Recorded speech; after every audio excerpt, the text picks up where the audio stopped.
Hey everyone, thanks for tuning in. If you're new here, consider subscribing. It really helps keep these stories coming.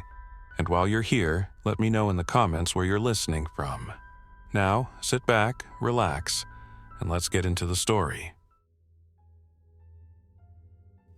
When the infection hit, I'd been riding the elevated monorail for 16 years, and it had never once stopped between stations without a reason I could explain. My name's Michael Torres, 42 years old, transit maintenance supervisor for the Seattle Center monorail. Most nights, my work kept me in the service bays, inspecting track joints, checking the current collectors, swapping out traction motors when the performance logs flagged a drop in efficiency. The elevated line's two parallel steel beams were my second home. I could walk the narrow maintenance walkway beside the track in my sleep. Tonight, though, I wasn't in the cab, the service corridor, or the control room. I was in the passenger cabin riding home from a late systems meeting downtown. It was 11:47 p.m., the last run before the night shut down. The monorail cars were almost empty, just me and 6 other passengers when the train jolted hard, the lights flickered, and we rolled to a dead stop in the middle of the span over Fifth Avenue. For a few seconds, I thought it was just a standard breaker trip, maybe a voltage dip from the city's grid. I even pulled my badge out, ready to tell the operator I'd go check the collector shoes myself. But then I saw the operator's door swing open, and his face told me this was no routine halt. His name was Evan Parks, mid-50s. The kind of guy who never rattled, even when tourists tried to open the emergency exit while moving. Tonight, his eyes were wide, and he was scanning the car like he was counting who was here. "Stay in your seats," he said, voice tight. "We're holding position until security clears the station ahead." Security clears the station ahead.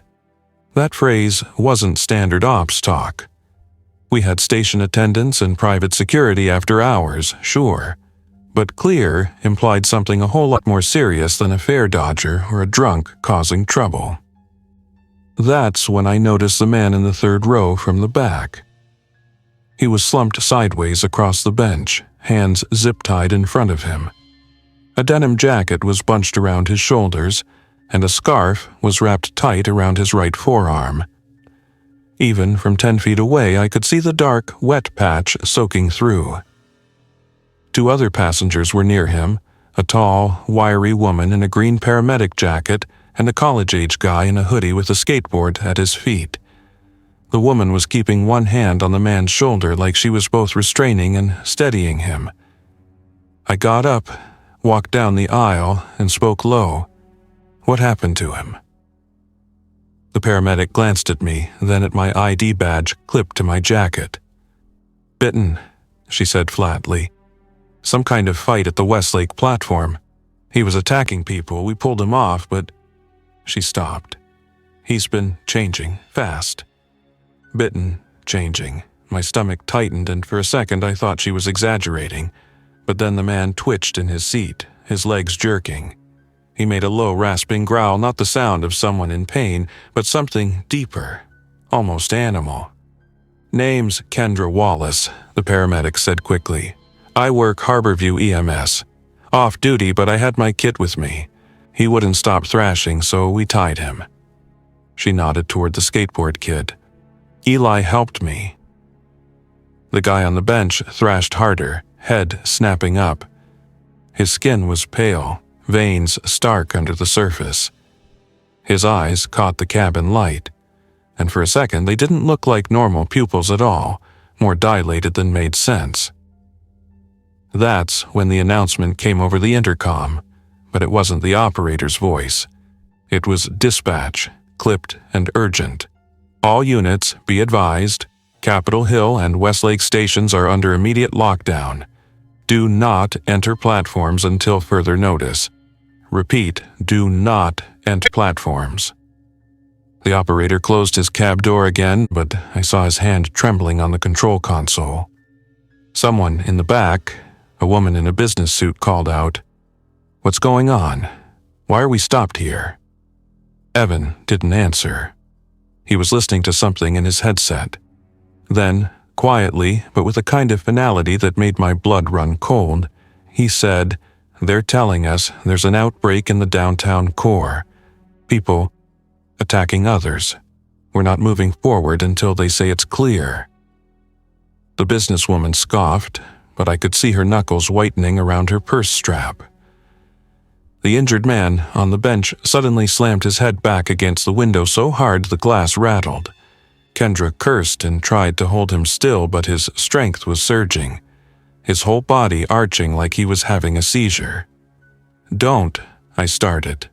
But before I could finish, he twisted his hands against the zip ties until I heard a sharp plastic snap. The next few seconds felt like they were happening underwater. He lunged at Kendra, knocking her into the aisle, then rolled to his feet with a jerking, unnatural gait. Eli swung his skateboard up like a bat and caught him in the shoulder, but the man barely flinched. That's when the pounding started on the rear door of the train. I spun around just in time to see the safety glass flex under 2-3 heavy impacts from outside.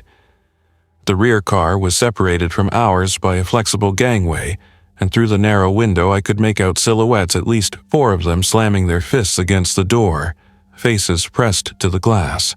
Even from here I could see their mouths opening and closing in frantic, unnatural movements. Evan's voice came over the cabin PA again, panicked now. "Everyone forward, now. Lock the intercar doors. Move." I grabbed Kendra by the arm, hauling her toward the front. Eli kept swinging his skateboard, trying to drive the injured man back, but the guy was locked onto him like a predator. The pounding behind us grew sharper, a metallic squeal as the emergency latch began to give. And that was when I realized we weren't just trapped between stations. We were surrounded by nothing but air and glass 70 feet above the street. The only way out was forward, toward a station dispatch had already called a lockdown. The pounding behind us became a metallic, rhythmic thunder, the kind of sound that carries through steel and rivets.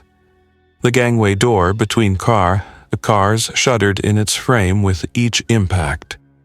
I knew those hinges' heavy-duty stainless pivots, tested against wind shear at 50 miles per hour, but they weren't designed for this. The latch would hold against a passenger leaning or even trying to pry it with a crowbar, but repeated blunt force hits in quick succession could shear the bolt. I shoved Kendra forward toward the front half of the car while Eli ducked and weaved, keeping the injured man not injured anymore. Something else entirely between him and the rest of us. The figure's movements were jerky, yet unerringly directed, like an animal lunging after scent. His breathing was deep, rapid, and harsh, but not from exertion. It had that wet, vibrating tone that makes the hair on the back of your neck stand on end. The businesswoman, already at the front, was jamming her shoulder against the narrow interior service door that led to the operator's cab. "Open it," she demanded. Evan cracked it just enough to shout at her to move aside, then motioned frantically for us to get inside. The cab wasn't designed to hold more than 2 people comfortably, but right now it was the only part of the train with a lockable bulkhead. The rear gangway latch gave a sharp crack, and my stomach sank. The door bounced open an inch, then slammed shut again as one of the outside figures slammed a shoulder into it. Through the reinforced glass panel I caught a distorted glimpse of grayish skin, streaked with something dark, and eyes wide and unblinking. Their jaw was working in constant motion, like chewing, but the teeth were bared in a way that had nothing to do with food. Eli made his move. With one clean swing he brought the skateboard down across the back of the hostile passenger's head. The sound was sharp but not final. The man staggered, fell against a seat, and twisted immediately to rise again, grabbing at Eli's leg. Kendra moved in without hesitation. She had pulled a folding trauma shear from her kit and was using it more like a short blade, not to stab, but to strike at the forearm gripping Eli. The infected man shrieked not a human scream, but something pitched wrong, high and guttural. I grabbed Eli by the hoodie, yanking him backward. "Cab now!" I barked. Kendra was already moving, dragging her medic bag with one hand and her shears still clutched in the other. The door at the rear gave way completely, the latch bolt snapping into the aisle with a metallic ping that skittered along the floor. The figures poured in 2, then 3 more. Their movements were inconsistent, some fast and lunging, others stumbling, but each had the same fixed gaze, their heads jerking toward the nearest person as if the rest of the world didn't exist. Evan slammed the cab door shut behind us just as the first impact hit from the other side. I knew those doors had internal deadbolts keyed only from inside, but even so, the panel flexed with each hit.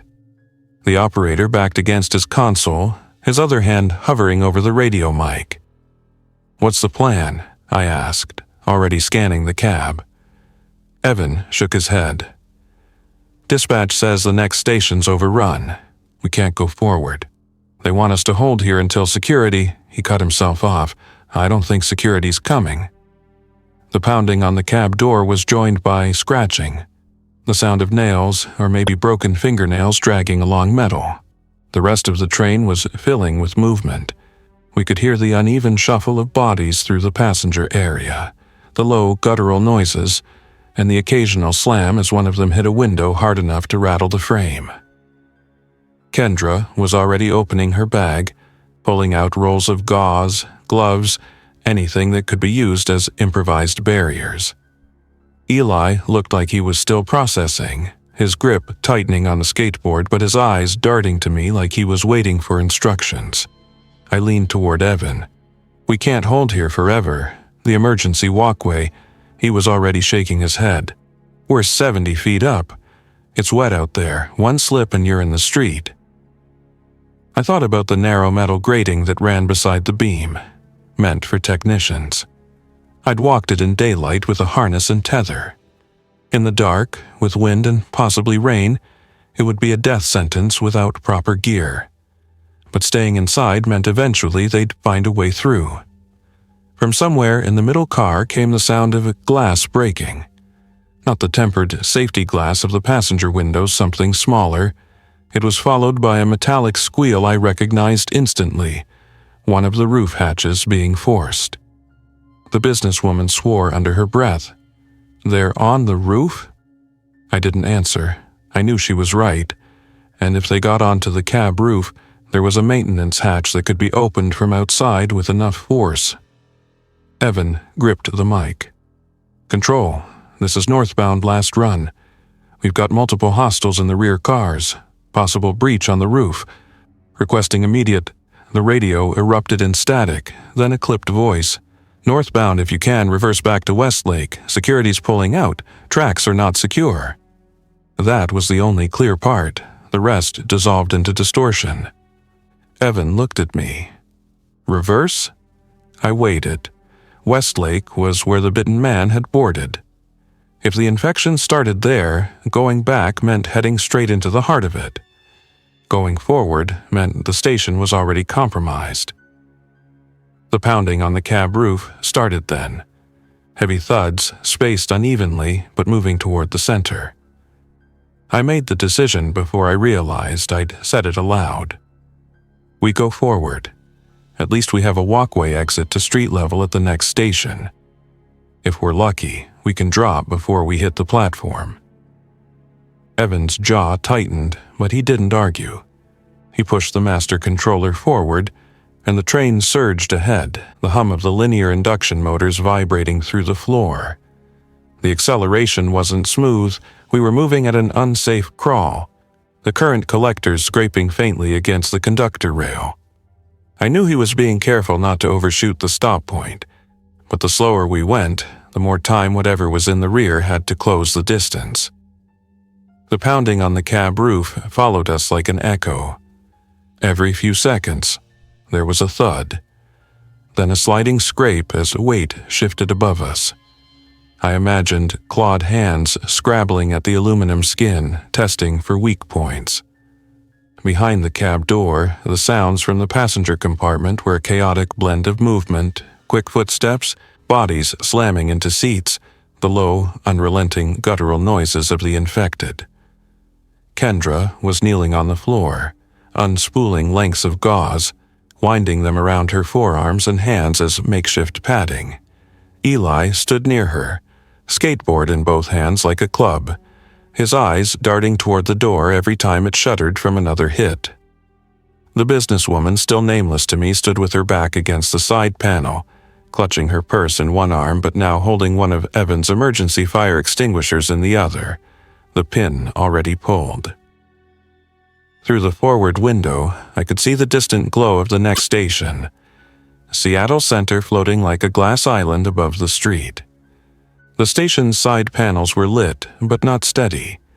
The lighting flickered, breaking the shape of the platform into jagged flashes.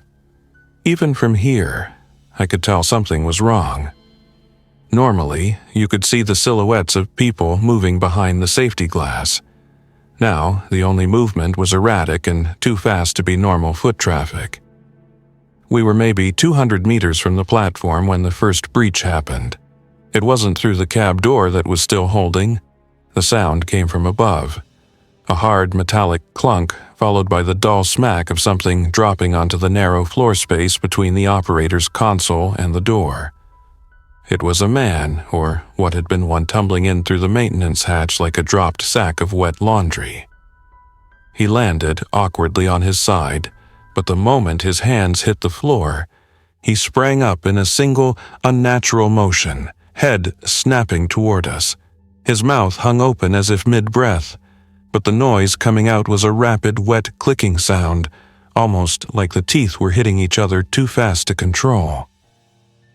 Evan backed toward the console instinctively. I was already moving, my weight shifting toward the side of the cab. The businesswoman swung the fire extinguisher with both hands, connecting with the side of the man's skull. The impact staggered him but didn't slow his advance. He lunged forward, grabbing for her arm. Kendra intercepted, driving her shoulder into his chest and forcing him sideways against the wall. I grabbed the extinguisher from the woman's hands, turned it around, and drove the flat metal base into his temple. This time there was a wet, concussive sound, and his body went slack, folding to the floor. The scent that followed was a mix of iron and something foul, like rotting vegetation. There was no time to check if he was truly down. More impacts rattled the roof. If one had gotten in, more would follow. I knew that hatch a rectangular aluminum panel held by 2 exterior latches and 1 safety pin. Under normal conditions, it took a maintenance tech 30 seconds to open with the right tool. These things had managed it in less than half that. The platform was closer now, maybe 100 meters, but in that distance, I could see what we were running into. The glass along the south edge of the station was cracked in several panels, and one entire section had been pushed inward. Figures moved in stuttering, frantic patterns along the platform, darting toward anything that shifted. A few were pressed against the edge, heads jerking toward the sound of our train approaching. Evan slowed us slightly, and I knew why. If we came in at full speed, we'd overshoot the point where the emergency walkway connected to street level. The walkway, really just a service ramp built into the side structure, was on the far end of the platform. That meant we'd have to cross open space to get to it, and judging by the platform's current state, it wasn't going to be empty. Another impact shook the roof, then a sound like tearing aluminum. I could see the corner of the hatch panel above us start to bend inward. Kendra swore under her breath, tossing me her trauma shear. I jammed one blade into the bent gap, trying to wedge it closed, but the force from above was relentless. The moment the train's wheels lined up with the platform magnets, Evan popped the doors. The platform side doors slid open, and the noise of the station poured in, not normal commuter noise, but the echo of multiple sets of feet hitting the concrete in uneven rhythms. There were screams, too, but they weren't sharp and human. They were guttural and cut off, like vocal cords weren't working right. I looked at the platform maybe 20 meters to the ramp. Between us and it, there were at least 6 figures. They'd already seen us. "Move," I barked, stepping into the open doorway. The businesswoman was right behind me, extinguisher in hand again. Eli followed, holding the skateboard like a shield. Kendra brought up the rear, scanning both flanks like she'd done this before. We didn't run so much as shove our way forward, using every bit of momentum to keep the figures off balance. Up close, the reality of them was worse, faces pale and stretched, eyes locked and unblinking, clothing torn in random places as if from frantic movement through tight spaces. Their hands reached not to push but to grip, fingers curling around anything they touched. The first one lunged at me. I brought the extinguisher up under its chin, using the upward thrust to knock it back into a support pillar. Eli smashed the next one in the knee with his skateboard, sending it sprawling. The businesswoman, surprisingly steady, sprayed a burst from the extinguisher directly into another's face, blinding it long enough for Kendra to shoulder past. We reached the ramp in seconds that felt like minutes. The ramp's metal grating was slick underfoot, damp from the night air. It spiraled downward along the side of the station structure, exposed on the outer edge to open air. Seattle's street grid stretched below us, empty of cars but dotted with moving shadows. Halfway down, I glanced back. The platform was a blur of motion now. The infected had reached the open train doors and were pouring into the cars, their pale shapes vanishing into the cabins we'd just left. The pounding we'd heard from the rear car would be nothing compared to what was about to happen inside. By the time we hit street level, my legs were burning from the rapid descent. The moment my feet hit concrete, I realized the street wasn't the safe exit I'd been hoping for. The noise from above had drawn more of them from the side streets. Shapes moved at the edges of the sodium vapor light pools, weaving between parked cars and construction barriers. The space under the monorail track, normally just an unremarkable strip of asphalt, had become a funnel, with the elevated beams looming overhead like a cage. We were standing at the intersection of 5th Avenue North and Harrison Street, just west of the Museum of Pop Culture at night. This part of the city was usually quiet, a few tourists heading back to hotels, maybe a rideshare idling at the curb. Now, it was stripped down to echoing footsteps and the hiss of wind through high-rise glass. The monorail station above still glowed faintly, but every sound that carried down was wrong irregular footfalls, heavy impacts, the clatter of something metal being knocked over. Evan took the lead without hesitation, heading west toward the Seattle Center campus. The open plaza between the Armory and the Space Needle might give us enough space to maneuver without being boxed in by cars and narrow sidewalks. My instincts told me to avoid bottlenecks, but here in the city core, there weren't many wide, open routes to choose from. The first of the street-level infected came into full view as it cleared the shadow of a tree planter. Male, maybe mid-30s, wearing a soaked hoodie and jeans. His skin was pale under the streetlight, jaw working constantly like he was grinding his teeth. He didn't sprint. He locked onto us with a kind of fixed, loping stride, eating up the distance faster than seemed possible without running. Behind him, 2 more figures emerged, one limping but still moving quickly enough to be a threat. We didn't stop to engage. Eli moved to the left flank, skateboard ready, while Kendra shifted right, her trauma shear in one hand and a flashlight in the other. The beam cut across the street, catching more shapes beyond the first 3, at least half a dozen. They were fanning out, as if trying to box us in. I scanned for possible refuge. To the south, Harrison Street ran toward Broad Street, but the road narrowed between buildings, a perfect choke point for an ambush. To the north, the campus opened up, but that meant crossing exposed ground where anything from above could see us. The best option was the service access road that ran along the side of the Armory building, wide enough for delivery trucks, lined with solid walls that might block line of sight from the worst of the street. "Service road," I said, angling toward it. Evan caught on and adjusted course without question. The businesswoman followed, extinguisher still in her grip. She was breathing hard but not panicking. Whatever her day job was, she'd adapted to this faster than most. The first infected reached us just as we hit the mouth of the service road. Eli stepped in, swinging low.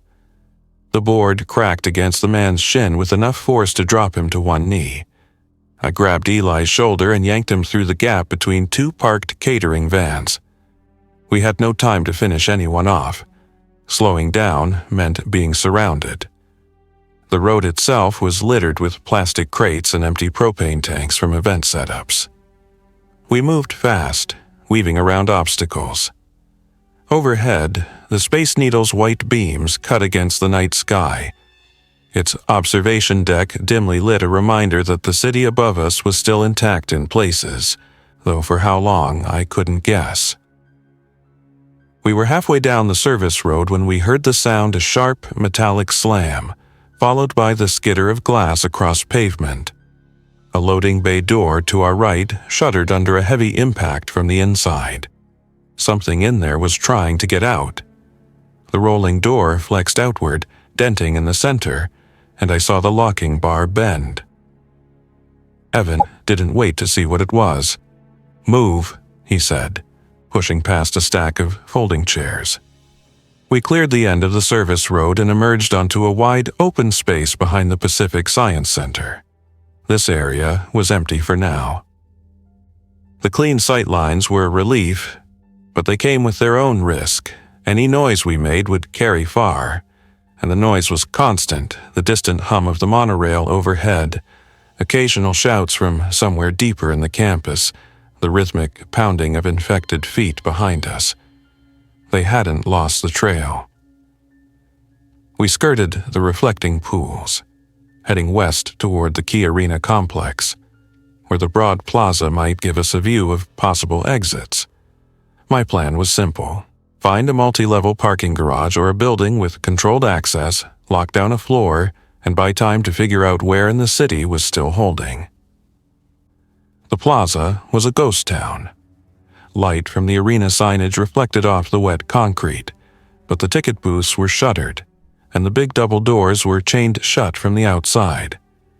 I guessed whoever had locked them had been trying to keep something in or out. Eli stopped short, pointing.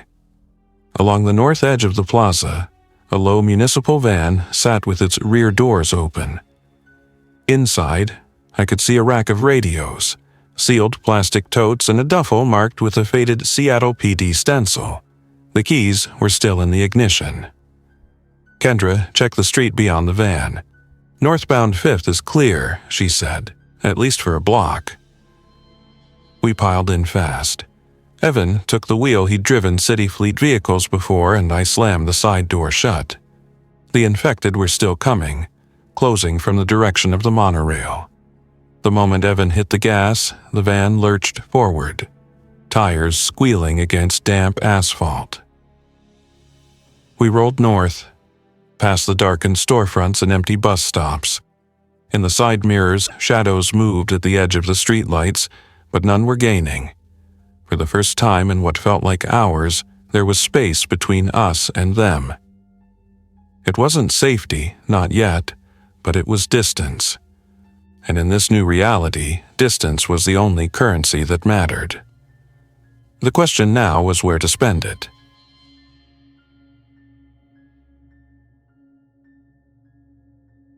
Thanks for listening. If you enjoyed this story, don't forget to like and subscribe. Your support keeps these creepypastas coming. Until next time, stay alert, stay safe, and never ignore the feeling that something is watching.